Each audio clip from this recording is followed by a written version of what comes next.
Sem óculos. Eu não vejo nada.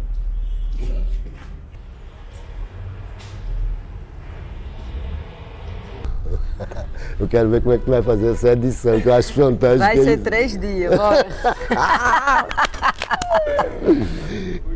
Ai, Deus do céu.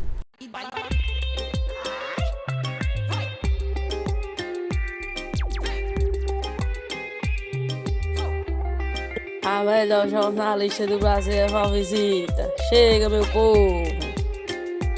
E o Val Visita dessa semana veio aqui no centro de João Pessoa visitar o ateliê multicultural de uma lenda urbana, uma lenda humana, uma lenda cultural. Estou aqui com o Elionenay Gomes, ele que já tem aí mais de 35 anos de história na cultura de João Pessoa, do estado todo e do Brasil, digamos assim. E que a gente além. pertence a uma ancestralidade, né, Nay? Exatamente. Posso te chamar de Nay, né? Deve chamar, sim. Eu sou Nay também, não é? E esse lugar maravilhoso aqui, hein, Nay? Como tu te sente em estar... Eu acredito numa celebração, né? Porque a gente está trazendo essas ancestralidades, o que foi que aconteceu na história da construção desse centro de João Pessoa. Me conta. Para mim é uma celebração mesmo. Aliás, o hoje, para mim, é uma celebração. Né? Cada dia é uma celebração, porque é uma vida inteira num dia.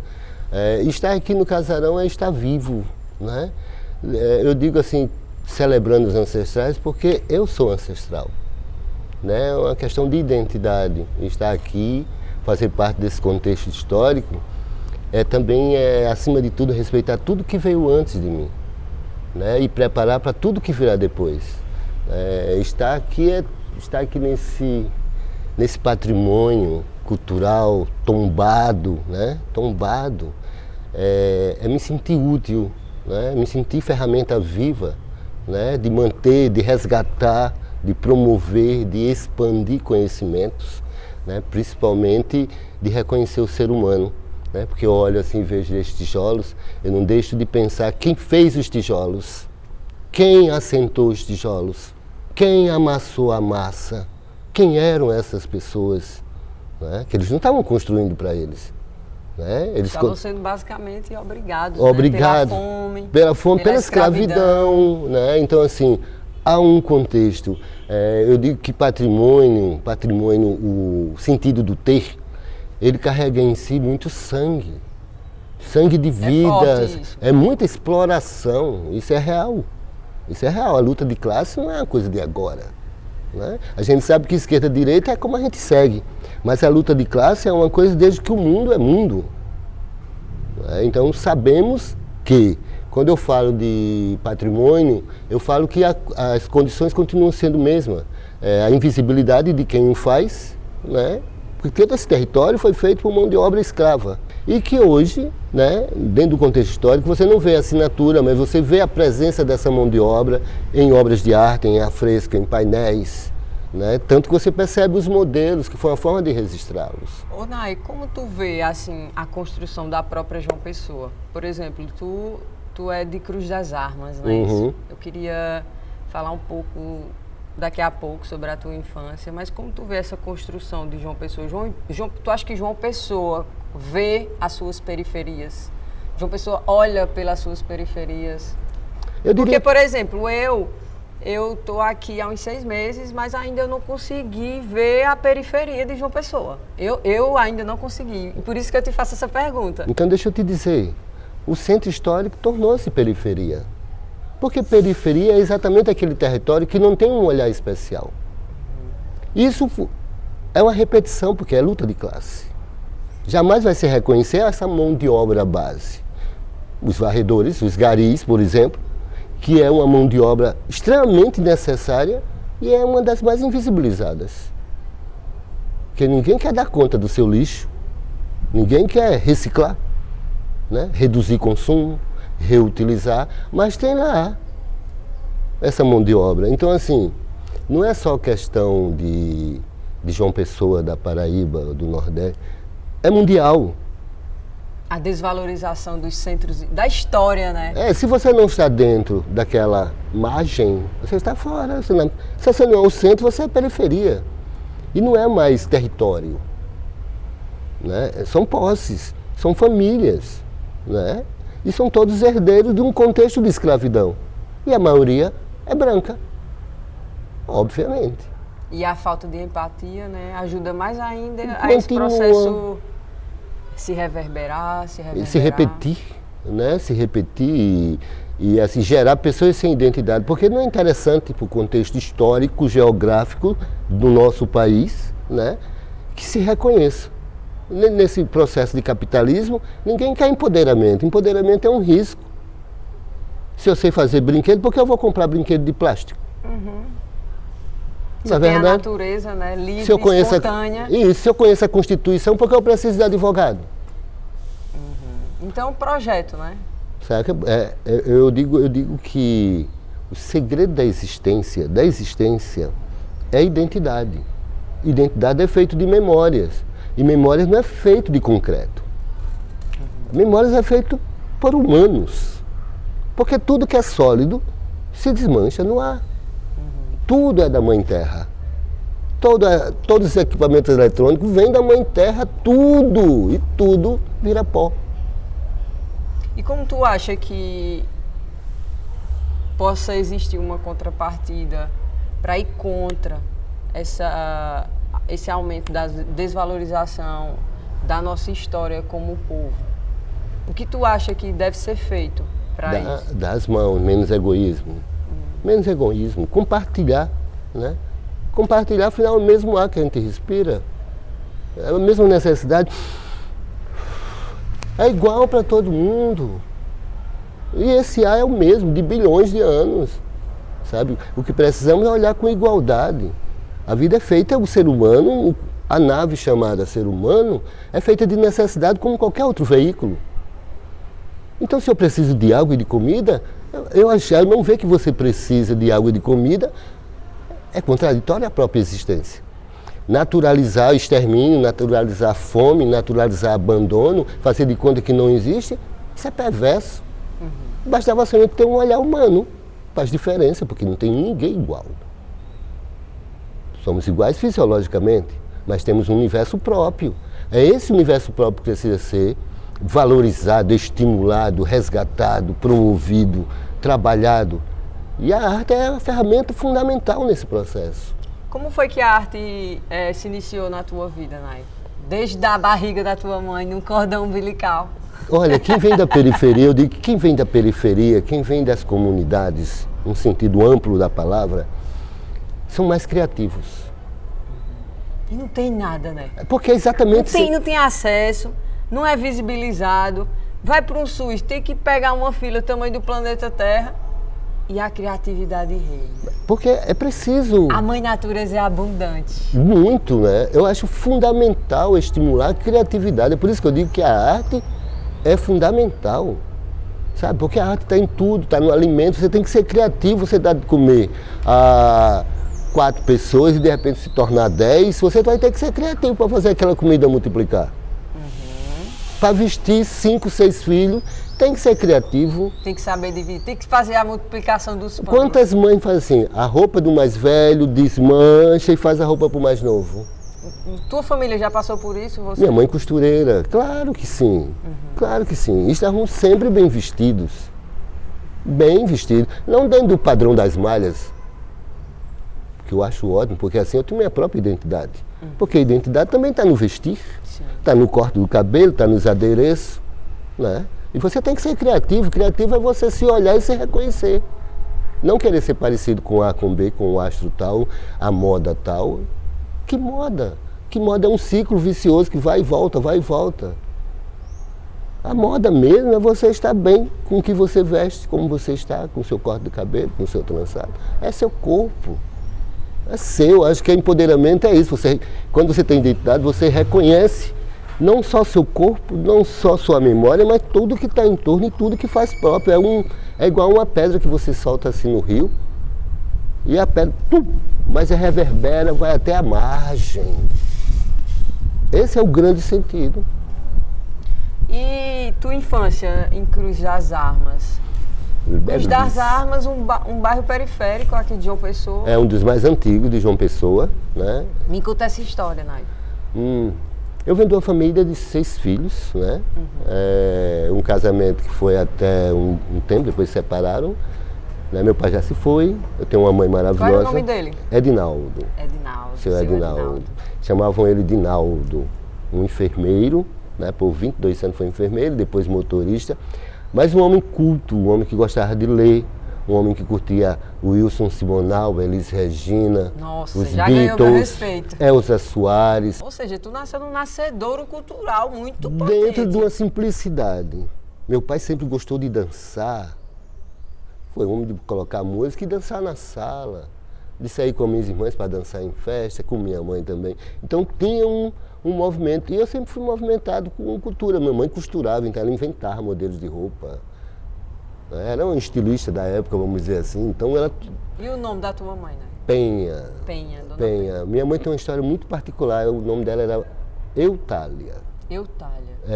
Aí quando ela teve mais ou menos 9, 10 anos, houve uma peste de uma febre muito alta. Minha mãe é de 40 e pouco.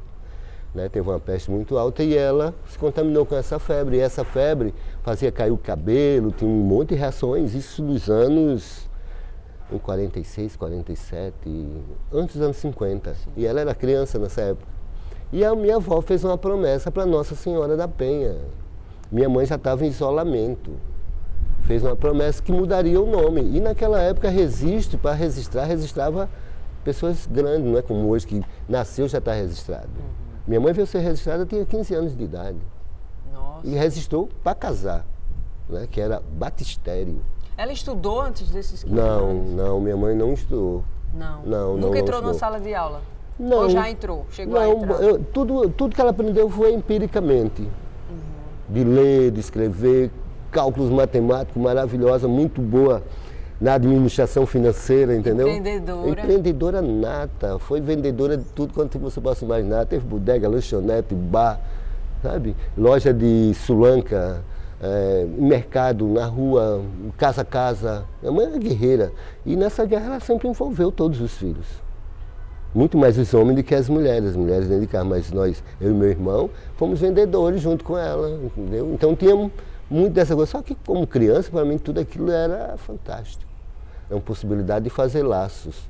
A minha infância, eu digo que ela é linda porque eu tinha muitos amigos. E pessoas muito de idade. Então era aquele menino velho. E como é importante, né, nesse momento da infância, Nai, você ter amigos, você ser sociável, até para ter esse registro marcado, para a gente ser essa pessoa multicultural, digamos assim, né, de querer expandir, de querer acolher, porque eu vejo do teu histórico processos com muitos projetos, muitas pessoas, então eu vejo também que há uma expansão dessa infância na vida adulta também. É por isso que eu digo o tempo todo, porque eu sempre promovi. Né? Eu fui aquele que, por exemplo, na minha casa não tinha ceia de Natal, mas eu trouxe a ceia de Natal para dentro de casa, não com aquele mostruário, mas sempre questionando esse Papai Noel e esse calor, mas de confraternizar, da festa, disso foi para a rua. Então as minhas festas eram temáticas, com decorações, tudo azul, tudo branco, entendeu? Sempre foi temático. Fiz teatro na frente de casa. Como foi essa entrada tua com a arte? Porque tu faz quadros, é envolvido com projeto cultural, é envolvido com intervenções culturais. Eu queria saber como foi que Nai começou a abrir os olhos para a arte, não, vou começar a pintar, foi a pintura, foi a intervenção, foi a dança, foi tudo os junto. Terreiros. Foi tudo junto. Tudo acontecendo simultaneamente. O tempo todo, não analisando como ser artista. Né? Porque isso é uma das grandes dificuldades até hoje na periferia. Sim. Que se reconheça os artistas, a potencialidade criativa, né? A potencialidade artística que há. Quando se diz o artista tem que ir onde o povo está, o artista também tem que ir onde o povo está, no sentido de estimulá-lo, de fazer eles se reconhecerem naquele artista que está indo nos bairros. Por isso que eu acho muito importante, não é só eventos culturais no centro, precisa ir para as comunidades, para os bairros, Porque tem muita gente que nasce nas comunidades, nascem e morrem lá, não conhece nem o centro, não vai para espaço cultural, não vai para a Estação Ciência. Então precisa ter projetos que vá até eles, até mesmo para eles se reconhecerem e encontrarem expansão. Né? E até o convite, né? Pô, é necessário. O convite é tão dá importante. possibilidades, o transporte e buscar, dá possibilidade. A gente tem uma carência muito grande de formação de público, que é super necessário. Como é que se vai formação de público? É levando a arte até onde eles estão, para que eles possam, na expansão, ir onde a arte estiver. Né? Porque é uma mão de via dupla, né? Se você leva, com certeza vai querer ver mais. Então falta isso, né? Mas a arte eu reconheci na minha vida naturalmente, desenho, pintando, facilidade, meu tio desenhava, minha irmã desenha, minha outra irmã, a arte estava ali presente. Minha tia criativa, fazedora de boneco, gostava de fazer, eu dizer que ela era a própria comédia, sabe? De dar nome aos bichos, criar uma relação, mas tudo dentro de um processo educacional. Porque tudo que a minha família fez de um sentido mais amplo tinha muito sentimento. Até mesmo os bonecos que eu fazia do frutapão, eles tinham nome, eles tinham identidades, eles interagiam entre eles. Eu fazia família, então eu exercitava vários diálogos. Claro que nessa época não era com essa visão, mas hoje eu analiso que aquele processo de formação se deu no fundo do quintal, sim. E é isso que tem que ser valorizado. Esse processo criativo, essa potencialidade desde dentro de casa. Por isso que eu digo, não é só atenção às crianças e aos pais da criança, os avós da criança. A gente tem que acolher não só a criança, mas também tudo isso que faz parte do universo. O núcleo familiar inteiro. Um núcleo familiar. Porque o que é que adianta cuidar da criança, a criança chega em casa, encontra violência, encontra uma série de fatores que não vai permitir que ela avance no que ela está vendo lá naquele lugar onde ela está sendo cuidada. Então, é verdade, tem que cuidar da família, tem que cuidar de tudo. De tudo. De tudo. Para que todos possam se impulsionarem, né? Exato, de uma só vez. Exato, eu acredito nisso, Val. Eu acredito assim que é preciso dar as mãos mesmo, não largar, sabe? Não largar. A gente vem de uma... Vamos dar as mãos. A gente vem de uma prática, né? De naturalizar, de deixar, né? O mundo precisa de amorosidade. Mas tu não acha também, Nai, que a pandemia também deu uma... Não, que a pandemia eu vejo... Uma balançada, assim, para a empatia ficar um pouco mais distante, assim. Eu percebo as pessoas mais... Eu não vi mudança, né? Mesmo com essa pandemia. Eu não vi mudanças positivas. Eu vi mentes adoentadas muito mais. Porque com a pandemia veio o medo. E não aquele medo que põe para frente, que te estimula a ir avante, mas um medo de recuar. Né? E quando você recua, vai para dentro, aí você vai se dar de cara com seus fantasmas, com suas sombras. Por isso que é tanta gente doente. E que eu acho muito sério essa história, para mudar é preciso romper. Preciso cancelar, cortar. Isso é uma fala que está sendo disseminada fortemente. Não, gente, não de jeito nenhum. Sabe? Não é assim que a gente vai transformar, não é assim que a gente vai ressignificar as relações humanas. A gente tem que reconhecer que as relações humanas é o que temos de mais sagrados. São encontros de universos. As pessoas confundem os encontros. Se o outro briga demais, você quer nhaque. Não sabe nem se vai dar, vai ser legal. Né? Hoje se resume muito no sexo também. Há um processo sexual muito ululante. E às vezes você termina até transando com uma pessoa que não era para ter transado, entendeu? Que na verdade é irmãzinha que encontrou no meio do caminho e já estragou esse reencontro. Aí já adoece, né? Bom, é sobre isso que eu falo, entendeu? Eu acho que a gente precisa olhar para frente, saca, com positividade. E olhar para trás também com positividade. Isso é respeito. Você vai olhar com respeito. Você vai olhar para trás com respeito e você, pô, eu passei isso tudo. Tem isso tudo antes de mim. O que eu quero depois de mim? É de minha responsabilidade, tudo que eu aglutino em minha volta. Sabe? Tem que ser honrado a palavra em ações efetivas. E a ferramenta principal qual é? É o amor. Porque se não tiver laços afetivos, nem nós estaríamos fazendo isso aqui. E a vontade. Eu não seria verdadeiro eu não seria verdadeiro se você fosse apenas, sabe como tem tantas pessoas aí, né, que puxam para o ego. Reconheço que é uma ferramenta efetiva, pulsante, né, a mídia, pulsante. E eu agradeço por estar fazendo isso. Mas também reconheço que também é descartável. Sabe? Porque há conduções e há condução. Né? Por exemplo, eu não estou buscando ego. Eu não estou buscando porque eu sou já. Eu sou Leoiná e tá bom, tá massa. Estou feliz comigo. Estou feliz com a minha história. Quem planta, colhe. Eu sou feliz com quem eu sou. Eu sou feliz com a minha história. Sabe? E o sentido da vida é ser. Não é ter. Ter é a ilusão. Ser a essência. Por exemplo, estar aqui, para mim, isso aqui é um reconhecimento da sociedade civil. Esse Deus estar ocupando, terem disponibilizado esse prédio, que é toda uma missão, um trabalho de restauro, foi a sociedade civil. Não foi o governo. A gente sabe que os equipamentos culturais existem. Porque quando eu decidi ser artista plástico, em 86, não tínhamos nem Secretaria de Cultura. Tínhamos Secretaria de Desportos. Não tínhamos FUNESC, entende? Não tínhamos. Tínhamos uma galeria, Pedro Américo, do Teatro Santa Rosa. Era muito mais difícil. Não tínhamos editais. Não tínhamos editais. Mas hoje ainda continua a existir, por exemplo, expor numa instituição pública, federal, estadual, de uma certa forma, você tem que pagar. O artista usa o espaço, tem que deixar uma obra, e o argumento é para dar visibilidade. É lei. STJ, TRT, esses três todos aí, não paga cachê artista visual, não. Tem que ser ajuda, soma. Desvalorização institucionalizada, né? Invisibilização. Né? Nós artistas ainda somos chamados de vagabundo, ou então de que não tem nada a fazer, é hobby.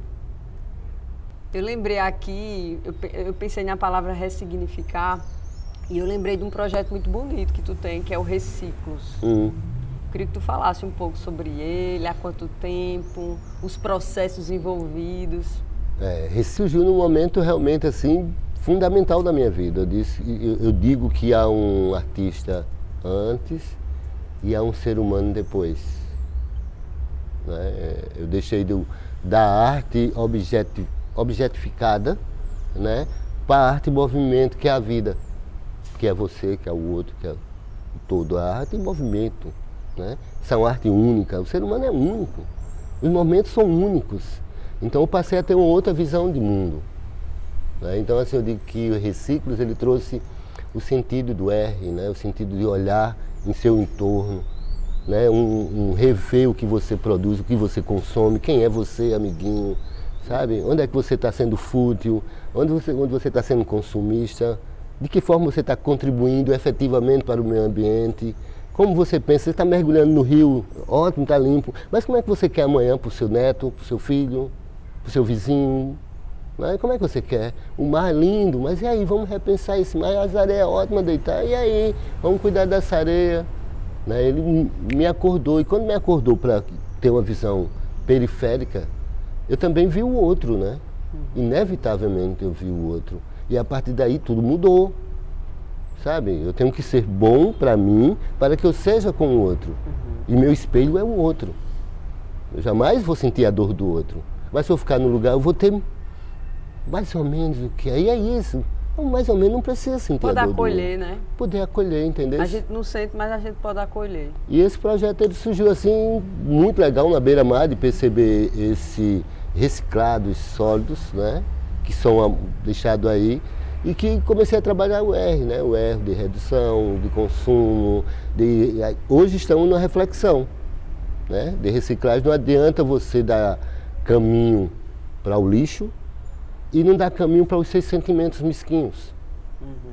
Né? Não adianta higienização. A gente tem provas aí. Ambiente que você não vê nem um cisco. Mármores, blá, blá, blá. Você está extremamente higienizado e com pessoas altamente tóxicas. Hoje meu foco é trabalhar esse lixo interior. Né? Tá grande. Que é grande. Mas o que seria um oceano sem uma gota? O que seria a humanidade João Pessoa sem eu? Eu tenho que me reconhecer a minha grandiosidade. Sim. Eu sou um ser útil e reconheço a utilidade do outro. Fazendo esse movimento contrário, não é para todo mundo. E reconheço os outros que estão fazendo. Sim. Né? Não tem nada de ineditismo. A fome não é inédita. A gente tem fome de quê? A gente tem fome de arte, a gente tem fome de alegria. Né? Então essa fome não é só minha.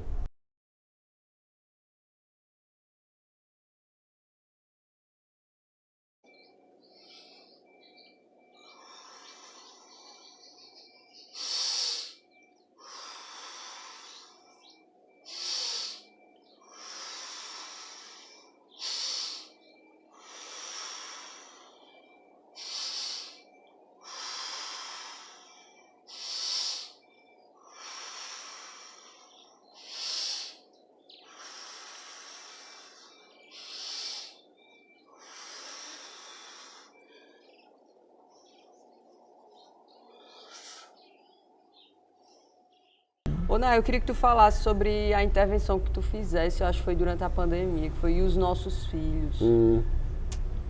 É um projeto muito legal, que ele surgiu já da própria necessidade enquanto negro, né? Porque eu sou um ativista, eu sou um militante, né? E sou um ativista, né? Mas sou um militante, né?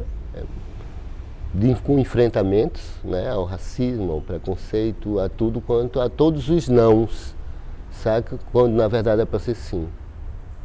Eu sou esse ativista, né? E a performance surgiu por necessidade que se reconheça a família preta, né? O povo preto, porque é um povo que já veio da desconstrução, porque não somos descendentes de escravos, nós somos descendentes de reis. E rainhas. E rainhas. Nós fomos escravizados. Escravizados, então isso está muito impregnado, porque o brasileiro ele é fruto de um contexto de violência muito grande. Né? Muito grande, nós fomos invadidos, explorados, estrupados, exterminados. Né? Essa Odiados. Que é a verdade. Odiados, isso vem da verdadeira história. Foi reconhecido a nossa potencialidade de riqueza material, e mesmo aí nos chamados de pagãos. E nós que enriquecemos. Mesmo vivendo com pouco, mas enriquecendo a muitos. Isso né? continua. Isso continua. Você acredita que tem pessoas que saem da periferia, da área rural, com macaxeiras, com batatas, com bicho de pena, com cabra, e vão dar de presente para parlamentares? Ainda tem isso. Sabe? Então são coisas bem... Sabe? Não quer dizer que eu não estou generalizando, mas é o absurdo que ainda existe. Sabe? Você receber de uma pessoa da roça a galinha mais gorda, o galo mais lindo. Vai pro doutor. Vai pro doutor. Não, essa galinha vai pro doutor. Deixa Então, de alimentar a família, né? Então a performance e os nossos filhos, eles surgem para perguntar, e os nossos filhos? Como é que eles vão ficar? Como eles vão ficar? Como é que é isso? Quem é que vai cuidar? Sabe? Então, assim, eu uso a representação da Mãe Gaia, da Mãe Terra, né? Que a gente chama de mãe, mas é um pai também, né? Na qual eu me posiciono como um pai. Né? Então, assim, de recolher, de visibilizar esses corpos negros. Né? E a partir disso aí, em cima dos arquétipos, né? Dos Cavaleiros do Apocalipse, porque é uma coisa que é bem marcante dentro desse contexto. Todo mundo conhece esse contexto. Eu usei como referência para falar da guerra, para falar da morte, para falar da peste, tá entendendo? Que está aí no dia a dia. Mas como é uma referência que todo mundo sabe, todo mundo teme, como um cavaleiro vestido de preto que vem num cavalo. É usar o símbolo, né? Eles não conseguem ver, né, que esse Cavaleiro da Morte é os exterminadores, né? São 23 ou a 25 negros que é exterminado todos os dias. É Deus, pátria e família. Entendesse? Então, assim, os nossos filhos existem para isso. Né? Então, a partir disso aí, eu trabalho a morte, aí eu trago as vítimas, eu dou nome a esses corpos. Né? Como teve na minha primeira performance, um dos corpos era Marielle Franco, né? Que a mãe de Marielle foi minha professora. Marinette, que é a mãe dela, foi minha professora do jardim de infância. Então você vê que essa ligação, então eu coloquei na performance, coloquei Simão, que foi assassinado aqui no centro, que era um artista, né? E outras pessoas mais. E é sempre a morte, eu sempre trago essa questão da violência, do extermínio. Me conta da história dos Altos Orixás, Altos que é uma Orixás, das performances eu acho que eu Altos mais Orixás, gosto Val, de ouvir falar. Falar do Altos Orixás é falar do ateliê multicultural, que é a origem disso tudo, né? Quando eu montei o ateliê multicultural, eu não sabia que iria montar um ateliê, eu apenas estava ocupando uma casa muito grande, mas eu sabia que a arte seria essa ferramenta principal. Eu iria tentar suprir, promover aquilo que não consegui no meu início, de ser acolhido. Essa era a ideia. Vamos fazer. Como? Com o que tivermos. Está tudo aqui. Não tem tinta, a gente faz a tinta. Não tem tela, a gente pinta no chão. A gente pinta na parede, no asfalto. O importante é que a gente vai Eu não sei fazer. cantar, solta a voz. Depois a gente educa. Eu não sei dançar, solta o corpo. Porque é isso que a gente precisa, de estímulos. Né? Então, assim, eu já sabia o que queria, mas não sabia como. Então, surgiu como o primeiro grupo legítimo da casa, foi o Grupo Raízes, que é um grupo de ritmos e dança afro-indígena. Então, me joguei todo num planejamento. Montei um grupo, tá? Mas para fazer visibilidade, eu preciso de quê? Preciso de criar um palco. Porque ninguém vai oferecer um palco para um grupo novo. Então, eu criei o Baile Afro. Um palco para o grupo se apresentar e ser uma atração. O grupo precisava interagir para melhorar, então eu preciso trazer outros grupos que possam trocar saberes, dar oficinas, cursos de dança, de percussão. Depois disso eu digo, tá ótimo, tá ali o Baile Afro, está funcionando, trago outros grupos, tornou-se o quilombo urbano, onde os negros poderiam lá se enfeitar com seus turbantes, sair tudo, entendesse? Eu já percebi outra coisa. Então, a partir daí eu percebi que pais de santo, babalorixás iam para o Baile Afro, iam paramentados. Então precisava tirar essa demonização de você ver alguém de turbante com suas guias e achar que aquilo fosse uma ameaça. Né? Porque, na verdade, é um quilombo urbano, mas o quilombo urbano somos todos nós. Todos nós temos sangue negro. Entendesse? Tudo então, racializado. Então tudo a minha misturado. visão estava dentro disso. Né? Então precisava de um arranjo ainda, como tinha muita violência, como tem muita violência aqui no centro, precisava de um arranjo em que pudesse celebrar a paz. Aí surgiu Tambores, que agora vai mudar o nome para Cortejo de Oxalá, que é o Cortejo de Tambores, que toca, veste de branco, mas eu vi que não era suficiente ainda, precisava de algo ser útil na desconstrução. Como é que eu poderia ser realmente útil nesse processo? Né? De enfrentamento ao racismo, né? De enfrentamento a essa cultura anti-afro-religiosa. Né? E não poderia ser me empoderando como se eu fosse um babalorixá, um entendedor. Eu sou um iniciado. Né? Eu cultuo a natureza. A natureza para mim são os orixás. Mas eu não sou um babá. Então é importante reconhecer nesse processo, mas sou um artista, que também é um criador. Então, o Altos Orixás ele surgiu como uma ferramenta, primeiramente, para fortalecer os grupos de cultura popular. Né? E aí veio uma temática, eu disse, não, vou trazer a pesquisa onde é que estão os orixás, porque a maioria são de matrizes africanas. Onde é que estão os orixás em determinados grupos de brincantes? E fui fazendo uma associação do orixá com a representação do grupo, né? O Mulu, o deus das palhas, com a Laúça, que tem também um monte, sabe? Essa figura icônica. Exu, que representa a rua, que representa a transformação, a mensagem. Aí chamei o grupo Baticunlata, que é um grupo da Inlu, né, que é uma autarquia municipal, e que trabalhava exatamente com instrumentos reciclados. E assim fui por cada grupo, índios, peles vermelhas, índio das tribos, representando Oxóssi, fazendo esse sincretismo. Mas a minha ideia original era fortalecer quanto grupos de cultura popular.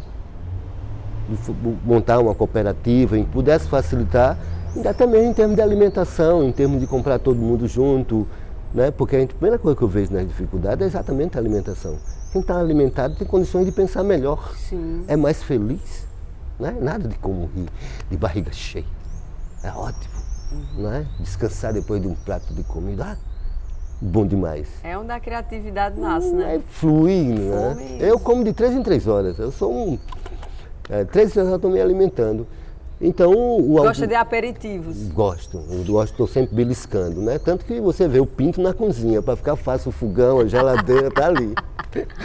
É exatamente por isso, eu prezo muito essa história, sabe? Porque é muito bom você comer o que você está afim. Gente, pelo amor de Deus, é um prazer muito grande.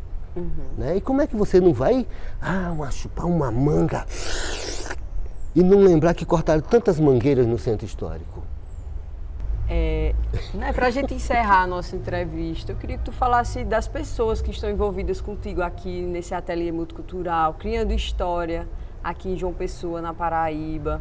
Porque eu acredito que ninguém, como a gente vem falando nessa entrevista, ninguém faz nada sozinho.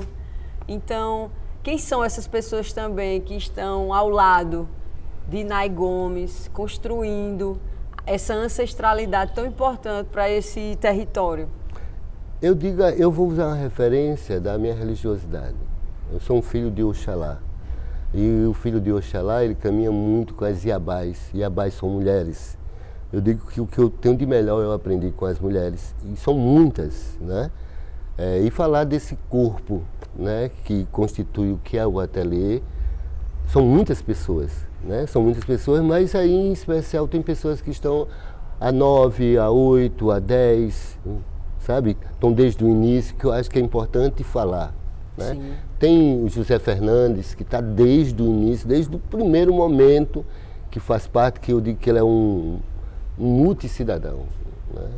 Tem Fernando, aí tem Danilo Aguiar, né, que é um consultor do Sebrae, tem o Gabriel Moura, que é um advogado, tem Juliana Jardim, Vivian Maitê, todos que contribuíram, Rosana Pinto, Nara Rúbia, Salnaia Nunes, Lili Meirelles, Mir Freitas. Muita gente que faz parte, né? E você sabe que nada acontece num vácuo, nem acontece sozinho. Né? Então, assim, tem o grupo Raízes, que é composto de várias pessoas, sabe? Então, em cada arranjo tem pessoas, mas assim, tem a Maracá Cidadania, que é uma ONG que é responsável juridicamente, administrativamente, né? Porque são coisas que não condiz muito comigo, a história da burocracia em si, porque eu sou muito briguento nessa coisa, né? Dessa burocracia que atrasa, desses editais quadrados, que criam gargalos, então eu sou contra essas coisas. Mas aí tem técnicos, que eles são técnicos, e eu digo que eu tenho a melhor equipe de técnicos, sabe? Jovens, né, que é bom reconhecer, que me venha um novo e que esse novo reconheça que eu sou um senhor de 59 anos, né, com um corpinho de 30 e com a mente de 15 anos, cheio de sonho, de vontade de fazer, né? Então eu sou essa fonte inspiradora que estimula, que expande, mas se não fossem eles, não tinha sentido, entendeu?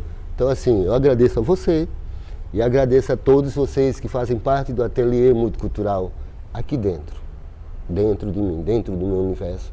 Sei cada um, quem é cada um de vocês. E isso me faz curvar. Nai, muito obrigada por essa entrevista maravilhosa. Visita, que está agora em terras paraibanas, conhecendo a sua cultura, a cultura da sua ancestralidade. Então, para nós é um prazer estar podendo fazer essa troca ancestral, né? Para a gente falar do que interessa, que é vida, que é amor, que é companheirismo, que é a locução também. A gente tem que falar. Temos que falar das coisas interessantes da vida. E você é um ser humano muito interessante, que carrega outros milhares nas costas, nos ombros, na frente, em todo canto. Que assim seja, assim é. Eu que agradeço o tempo, né, que nos permite ter movimento, agradeço esse veículo, agradeço também essa ferramenta, né, e agradeço a você, viu? Somos um. Isso é muito importante, estamos juntos. Muito obrigada. E o Val Visita se encerra mais uma vez, Você que gostou dessa entrevista, já sabe, né? Segue o nosso canal, dá um like. Por quê? Porque a nossa arte é dar voz à cultura. A nossa principal arte é dar voz à cultura. Um abraço. Hoje a entrevista foi com o Nai Gomes, esse ancestral grandioso de João Pessoa. Abraço. Arro!